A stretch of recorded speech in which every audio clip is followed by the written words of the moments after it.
Hello বন্ধুরা, দেখো আজকে আমাদের এখানের মৌসুম দেখো কত ওয়েদার খারাপ। বৃষ্টি দেখেছো তো কীরকম হচ্ছে, বরফ পড়তেছে। দেখো জুম করে দেখাচ্ছি, দেখো কেমন বরফ পড়তেছে আকাশ থেকে।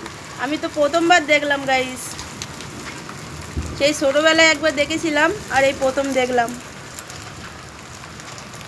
খালি কি অবস্থা দেখো, আমি রাজস্থানেই প্রথম দেখলাম।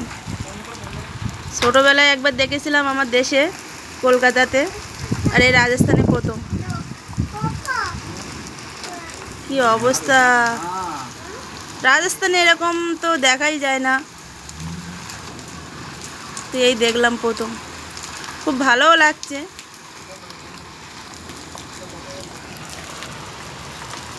কি বলবো, দেখো খালি কি অবস্থা।